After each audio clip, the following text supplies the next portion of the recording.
विचार करिए, बड़े किए राम को सौंप दिए और चली गई सब कुछ छोड़ करके। कैसा आदर्श जीवन है। सुख दुख तो सबके जीवन में आते हैं। पाप कर्म का उदय होगा दुख मिलेगा, पुण्य का उदय होगा सुख मिलेगा।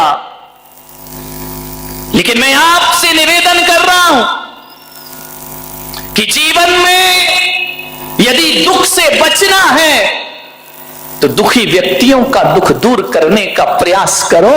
तुम्हारा जीवन आनंद में परिवर्तित हो जाएगा, सुख में परिवर्तित हो जाएगा। आप अपने सुख के लिए मत जियो कि मेरा ही सुख मेरा है, चाहे दूसरों को दुख देके भी प्राप्त हो। ये साधारण लोगों की सोच है। लेकिन महान पुरुष तो सोचा करते हैं कि मेरा दुख तो छोड़ो, दूसरे का दुख मिटा दूं तो मेरे जीवन की सार्थकता सिद्ध हो जाएगी। ध्यान रखिए, दूसरों के लिए सोचिए, अपने लिए मत जियो। एक बात याद रखना, जो अपने लिए जीता है वो वीर होता है, और जो दूसरों के लिए जीता है वो महावीर हुआ करता है। ध्यान रखिए, ये अपने लिए नहीं जिए, दूसरों के लिए जिए। मान्य थोड़ा अपने दुखों से बाहर निकलो और दुनिया के दुख को देखो। तुम्हारा मन कहेगा कि दुनिया में कितना गम है और मेरा गम कितना कम है। ध्यान में, इबादत मंदिरों में जाके अपने दुखड़े रोते रहते हो, कभी दूसरों के दुख की प्रार्थना की? कभी कहा है भगवान मेरा पड़ोसी बहुत दुखी है उसे सुखी कर दे? कभी निकल बोला है? कभी? हाँ, पढ़ लेते हो शांति पाठ में, सर्वे भवन्तु सुखिना सर्वे। ये बकवास है, बोलते बस हो, मन में तो यही रखते कि सत्यानाश हो पड़ोसी का। ध्यान रख, मेरे से आगे बढ़ रहा है, बर्बाद हो जाए। हे भगवान, मुझे दे या नहीं दे, पड़ोसी को मत देना। ध्यान रखना, ये स्थिति, ये सोच है हमारी। एक भगवान की पूजा कर रहा था, पूजा करते समय महादेव प्रसन्न हो गए। महादेव ने कहा कि मांग वरदान। तो बोले सही में दोगे? अरे बोले अपने जैसा बेईमान क्यों समझ रहा है, मांग मिलेगा। तो बोले दो भगवान। बोले क्या तेरे पास क्या नहीं है? बोले सब है, लेकिन दुख इस बात का है कि जो मेरे पास है वही पड़ोसी के पास है। तो भगवान ने कहा तू पड़ोसी का टेंशन मत कर, तू मांग, क्या मांग रहा है? बोले भगवान मैं तो इतना ही मांग रहा हूं कि जो पड़ोसी के पास हो वो मेरे पास डबल होना चाहिए, बस इतना ही सुख चाहिए मुझे। एक बात बताऊं, आदमी अपने दुख से दुखी नहीं है, आदमी पड़ोसियों के सुख से ज्यादा दुखी है। उसके घर में शांति कैसे? और महिलाओं के तो, यहां की महिलाओं की बात नहीं कर रहा हूं। कौन बोला औरंगाबाद वाली आज आई हैं? ध्यान रखना, विचार करिए। महिलाओं का तो यही है, यदि पड़ोस के घर में शांति है तो कानाफूसी करो थोड़ी सी।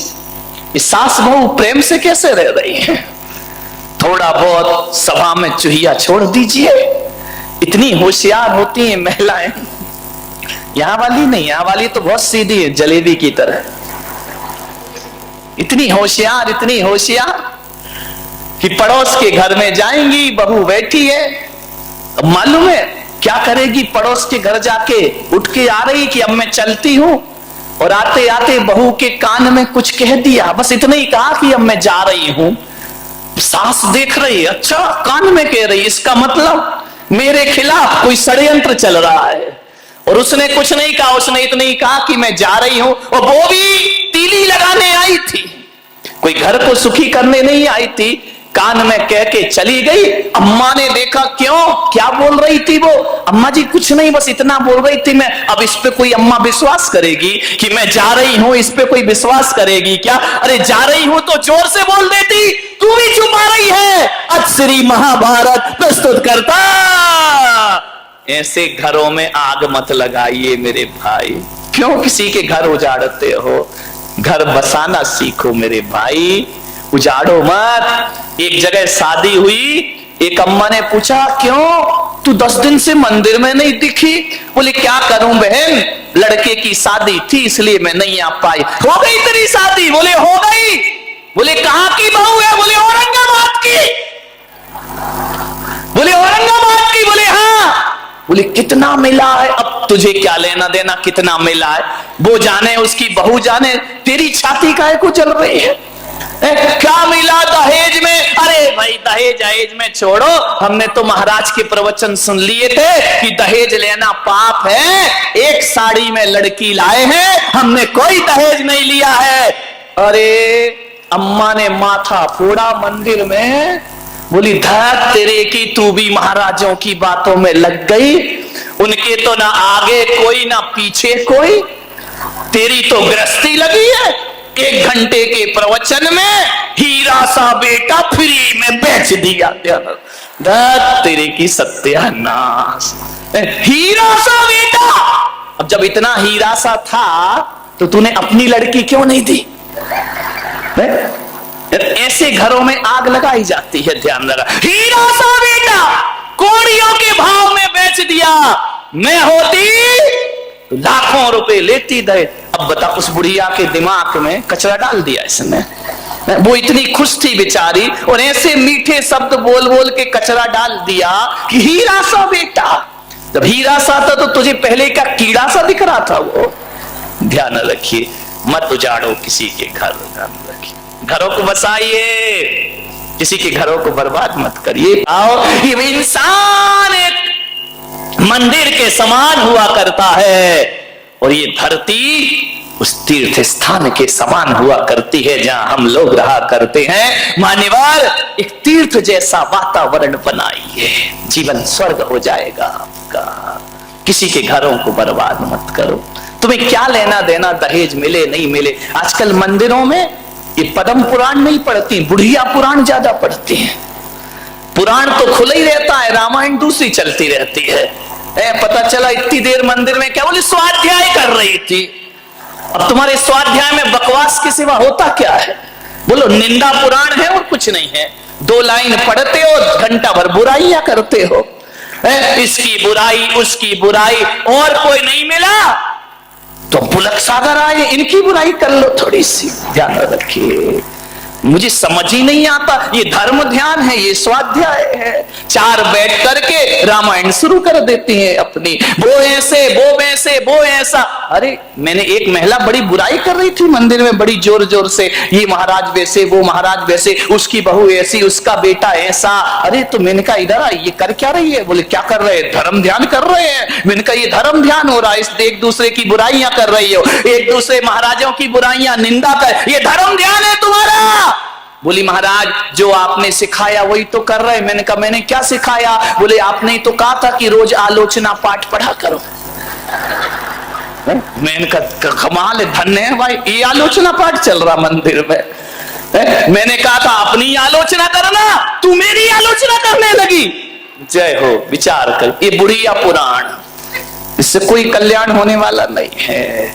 ये ग्रंथ आचार्यों ने लिखे थे अपने कल्याण के लिए, तुम लग गई जगत के कल्याण के लिए। वाह रे आदमी, पंडित खाए काकड़ी, गुरु दूसरों को दे आकड़ी। मेरे भाई, ये स्थिति बन गई हमारे स्वाध्यायों की, हमारे मंदिरों की। मैंने एक महिला से पूछा कि मंदिरों में इतनी बुराइयां क्यों करती हो? बोले इससे अच्छा स्थान मिलेगा कौन सा? लोग धार्मिक भी समझते हैं और अपना काम भी हो जाता है। याद रखिए मान्यवर, मंदिरों को अपवित्र मत करिए, विचार करना है। ये स्वाध्याय के नाम पे, ये पूजा पाठ के नाम पे, ये परंपराओं के नाम पे समाज में जो जहर घोला जाता है, ध्यान रखना, सोचना है आपको, विचार करना है। ये मोक्ष के रास्ते सदा सदा को बंद हो जाया करते हैं। अरे मोक्ष के रास्ते वो नहीं होते हैं जो समाज को 2 भागों में बांट दे। मोक्ष के रास्ते तो वो होते हैं जो शेर और गाय को एक घाट पानी पिला दे, वो मुक्ति का रास्ता हुआ करता है। सांप और नेवला को एक साथ बिठा देता है, वो मुक्ति का रास्ता हुआ करता है। ध्यान रखिए, कुछ कुछ नहीं है, सब बकवास। जिसे धर्म समझ रहे, धर्म धर्म सब कोई कहे, धर्म न जाने कोई। ध्यान रखिए। एक बार क्या हुआ, महादेव शिव पार्वती के साथ, अभी कहानी सच्ची है झूठी, इस लफड़े में मत पड़ना और ना किसी पुराण में ढूंढना। हर कहानी पुराणों में नहीं होती, कुछ पुराणों में भी हुआ करती है, ध्यान रखिए। और पुराणों की कहानी नहीं, मैं तो प्राणों की कहानी ज्यादा बताता हूं, ध्यान रखना। पुराणों की कहानी तो इधर से सुनते हो, इधर से निकाल देते हो, लेकिन जब मैं प्राण की कहानी बोलता हूं तो तुम्हारे प्राण तक पहुंच जाया करती है, ध्यान रखिए। ये कहानी प्राणों की है। महादेव चले जा रहे हैं, पार्वती साथ है, और जब जैसे ही निकले काशी बनारस के ऊपर से, तो कोई कह रहा हर हर महादेव, कोई कह रहा जय शिव शंकर, हे महादेव। कोई हाथ ऊपर किए ध्यान कर रहा है, कोई एक पैर से खड़ा होकर के ध्यान कर रहा है, कोई गंगा में जल समाधि लिए शिव का ध्यान कर रहा है, कोई शिव नाम की माला फेर रहा है, कोई ओम नमः शिवाय में लगा हुआ है।